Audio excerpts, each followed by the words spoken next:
నమస్తే. మనం May month గనక వృశ్చిక రాశి ఫలితాలు చూసుకుంటే, ఫస్ట్ మే మంత్ యొక్క విశిష్టత మనం చూద్దాం. మే మంత్ మనకి ఇది వైశాఖ మాసంతో ఎక్కువగా కూడుకొని ఉంటుంది. వైశాఖ మాసం చతుర్దశి నుంచి ఇది స్టార్ట్ అవుతుంది. అక్షయ తృతీయ అయిపోయిన నెక్స్ట్ డే కూడా మనకి మే మంత్ స్టార్ట్ అవుతుందనమాట.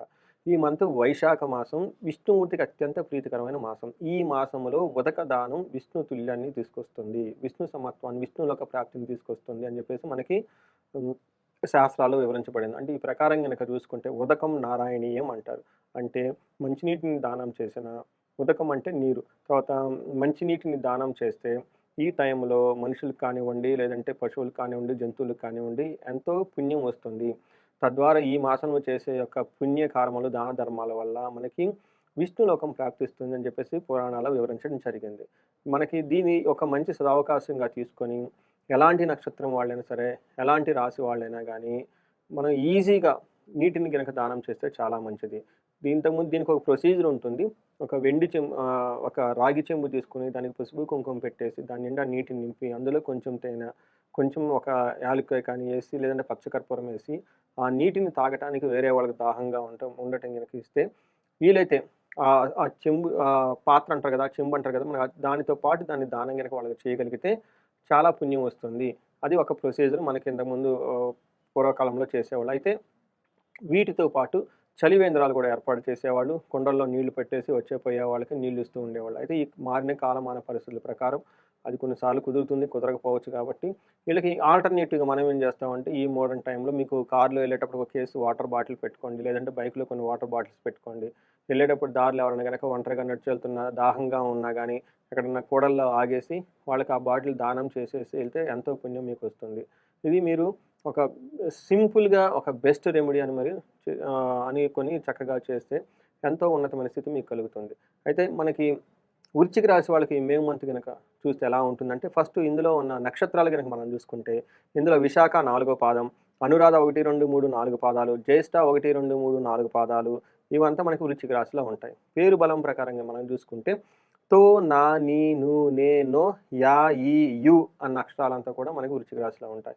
మనకి ప్లానెట్ యొక్క స్థితిని బట్టి మనం గనక చూసుకుంటే, సూర్య సంచారం వృషభ రాశిలో, బుధ సంచారం మేషంలోను, శుక్రుడు సంచారం మీనంలోను, కుజుడు కర్కాటక రాశిలోనూ ఉన్నారు. ఈ స్థితితో పాటు మే మంత్‌లో 3 గ్రహాలు కూడా మారుతూ ఉన్నాయి. అవి వచ్చేటప్పటికి శుక్రుడు, రాహుకేతువులు గురువు, రాహుకేతువులు. రిపీట్ గురువు, రాహుకేతువులు మారుతూ ఉన్నారు. ఈ యొక్క గ్రహ స్థితిని బట్టి మనం గనక చూసుకుంటే, ఈ మాసం అంతా వీళ్ళకి ఒక నార్మల్‌గా ఉండే అవకాశం ఎక్కువగా ఉంది. తటస్థంగా ఉండే అవకాశం ఎక్కువగా ఉంది. ఈ మాసంలో కుజుడు ఈ తను నా 9దో ఇంట్లో ఉండి పెట్టాల్సిన బాధలు పెట్టకుండా, వీళ్ళకి చక్కగా యోగ్యతనిస్తూ ఉన్నాడు. అలానే వీళ్ళకి రావాల్సిన సక్సెస్ రాకుండా కొంచెం ఆగిపోయే నిదానమయ్యే అవకాశం ఎక్కువగా ఉంటుంది. పుత్రుల ద్వారా జనరల్‌గా అయితే వీళ్ళకి ఒక మంచి పొజిషన్‌లో ఉండి, వాళ్ళ ద్వారా శుభవార్తలు వినాల్సిన అవసరం చాలా ఉండే అవకాశం ఎక్కువగా ఉంటుంది. అయితే విపరీత వేద ఉండటం వల్ల ఇప్పుడు మనం చెప్పుకున్న పరిస్థితులు ఏవైతే ఉన్నాయో వాటిని తక్కువగా అనుభవించే అనుభవంలోకి వచ్చే అవకాశం ఎక్కువగా ఉంది. ఒక రకంగా చెప్పాలంటే ఒక్క సూర్యుడు తప్ప మిగతా గ్రహాలన్నీ ఈళ్ళకి అంతా ఏమి తటస్థంగా ఉన్నాయి. అంటే ఈ మంత్ గనక మనం చూసుకుంటే ఒక సామాన్యంగా ఉండే మంత్ ఈ వృశ్చిక రాశి వాళ్ళకని మనం చెప్పుకోవాలి. సెవెంత్ హౌస్‌లో సూర్యుడు ఉండటం వల్ల ఏమవుతుందంటే ఈళ్ళకి సామంత జన విద్వేషః దారాపీడాసుతామయం ఉత్సాహ భంగ కార్యాణి గోచారస్తే సప్తమే రవు. ఏడో ఇంట్లో గనక రవి ఉండటం వల్ల సామంత జన విద్వేషః సామంతులంటే ఈళ్ళ కింద పనిచేసేవాళ్ళు, తర్వాత ఈళ్ళ సబార్డినేట్స్ కానివ్వండి, తర్వాత ఎంప్లాయీస్, సపోర్టింగ్ పీపుల్ ఎవరైనా ఉంటే వాళ్ళ నుంచి ఆహ్, గొడవలొచ్చేస్తాయి. అయితే ఎంప్లాయర్‌కి కానివ్వండి, లేదంటే మన దగ్గర పనిచేసే వాళ్ళు ఎవరైనా ఉంటే వాళ్ళతో ఎంప్లాయీస్‌తో గొడవలయ్యే అవకాశం ఎక్కువగా ఉంటుంది. దారాపీడ సుతామయం. దారాపీడం అంటే స్పౌస్ రిలేటెడ్ ప్రాబ్లమ్స్ ఎక్కువగా ఉంటుంది.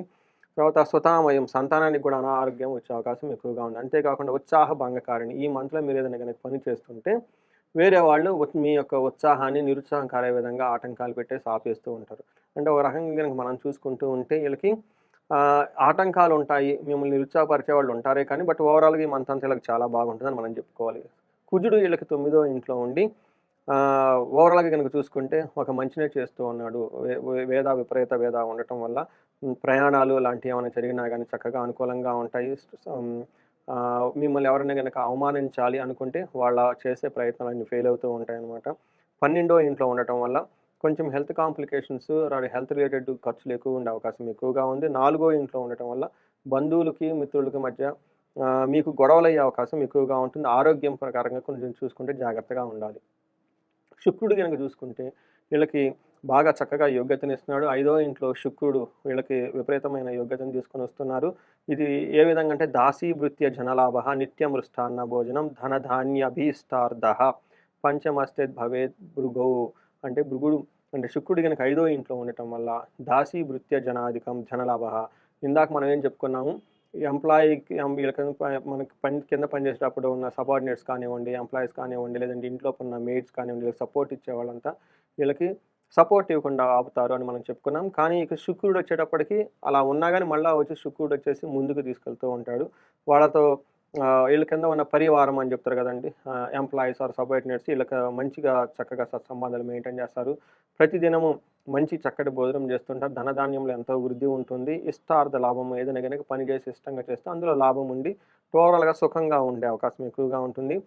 తర్వాత ఈ రాశిలో వాళ్ళకి లేడీస్ చూస్తే జెంట్స్ చూస్తే లేడీస్ ద్వారా ఎంతో ఉపయోగపడే అవకాశం ఎక్కువగా ఉంటుంది.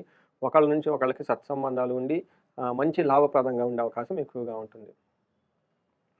ఈ రాశి వాళ్ళలో ఉన్న 3 నక్షత్రాలు గనుక గమనించుకుంటే విశాఖ, అనురాధ, జ్యేష్ఠ 3 నక్షత్రాలున్నాయి. దీనిలో విశాఖ నక్షత్రం, అనురాధ, జ్యేష్ఠ విశాఖ నక్షత్రం గనుక మనం చూసుకుంటే వీళ్ళకి రాజ్యలాభం బాగా చూపిస్తుంది. అయితే వీళ్ళకి ఛాలెంజెస్ కూడా చాలా ఎక్కువగా ఉన్నాయి. భయము, రోగము, దరిద్రము, అతి భయము కూడా చూపిస్తూ ఉన్నాయి. అగైన్ మళ్ళీ అనురాధ నక్షత్రం గనుక మనం చూసుకుంటే వీళ్ళకి ధనప్రాప్తి ఉంది, రాజ్యలాభము చూపిస్తుంది. కాకపోతే వీళ్ళకి ఛాలెంజెస్ కూడా చాలా ఎక్కువగా ఉన్నాయి. అవి బంధనము, భయపడినట్లు ఉండటము, దరిద్రము కూడా చూపిస్తూ ఉంది. జ్యేష్ఠ నక్షత్రం వాళ్ళకి ధనప్రాప్తి బా ధనప్రాప్తి చూపిస్తుంది. డబ్బులు ఫైనాన్షియల్‌గా బాగుంటారు. తర్వాత రాజ్యలాభము చూపిస్తుంది. ప్రమోషన్స్ అవన్నీ వచ్చే అవకాశం ఎక్కువగా ఉంది. అయితే పాటు భయము, బంధనము, దరిద్రము, అతి భయం కూడా చూపిస్తూ ఛాలెంజెస్ కూడా ఉన్నాయన్నమాట. ఈ ప్రకారంగా మనం చూసుకుంటే ఒక అనురాధ నక్షత్రం వాళ్ళకి కార్యహాని కలిగే అవకాశం ఎక్కువగా ఉంది. బట్ మిగతా వచ్చేటప్పటికి ఒక రకంగా చెప్పాలంటే ఈ రాశి వాళ్ళకి కొంచెం తటస్థంగా ఉండి నార్మల్‌గా ఉండే అవకాశం ఎక్కువగా ఉంటుంది. మీరుకి ఎవరైనా గనుక పరిహారాలు గనుక చేసుకోవాలంటే మనకి ఆహ్, హ్మ్, సూర్యుడికి నమస్కార ప్రియుడంటారు. సూర్య నమస్కారాలు చేసినా గానీ, తర్వాత సూర్యుడికి ఆర్ఘ్యం ఇచ్చిన, గాయత్రి మంత్రం చదువుకున్న, ప్రొఫెషనల్‌లో ఎవరైనా గనక ప్రాబ్లమ్స్ కావాలనుకుంటే వీళ్ళకి ఆదిత్య హృదయ స్తోత్రం అని ఉంటుంది. దీన్ని నిత్యం పఠించినా గానీ చాలా చక్కగా అభివృద్ధి ఉంటుంది. అంతేకాకుండా వీళ్ళకి రాజ్యలాభం చూపిస్తుంది కాబట్టి ఎవరైనా హ్మ్. ఉన్నతమైన పదవులు కావాలి, నాయకత్వ లక్షణాలు కావాలి, సీనియర్ మేనేజ్మెంట్ పొజిషన్‌లో గాని ఎవరైనా గనక రావాలనుకుంటే వీళ్ళు రాజశ్యామల హోమం గనక చేస్తే 2 రోజులు దీక్షలాగా పట్టుకొని ఎంతో అభివృద్ధి ఉంటుంది. వీళ్ళు అతిగా భయపడే అవకాశం ఎక్కువగా ఉంది కాబట్టి సుబ్రహ్మణ్య ఆరాధన చేసినా, లేదంటే చండీ పారాయణము, చండీ హోమం చేపించుకున్నా గానీ, లేదంటే మన్యు పాశుపత అభిషేకం అని ఉంటుంది. ఇవి చేపించుకుంటే ఈ మన్యు నుంచి భయపడే సిట్యుయేషన్స్ నుంచి లేకుంటే దిష్టి, ఆహ్, నరఘోష, యక్షరాక్షస పీడలు అంటే ఎలాంటివి ఏమైనా ఉన్నా గానీ ఇంట్లో నుంచి బయటికెళ్ళిపోతాయి. ఆరోగ్యంగా ఇల్లంతా చక్కగా ఉంటుంది. ఇవే కాకుండా ఇంకా వేరే ఇండివిడ్యువల్‌గా ఏమైనా ఛాలెంజెస్ ఉంటే మీ యొక్క వ్యక్తిగతాన్ని గనుక జాతకాన్ని చూపించుకొని తద్వారా రెమెడీస్ చేసుకొని ఈ మంత్ అంతా సుఖంగా చక్కగా ఉండాలని చెప్పేసి నేను కోరుకుంటున్నాను.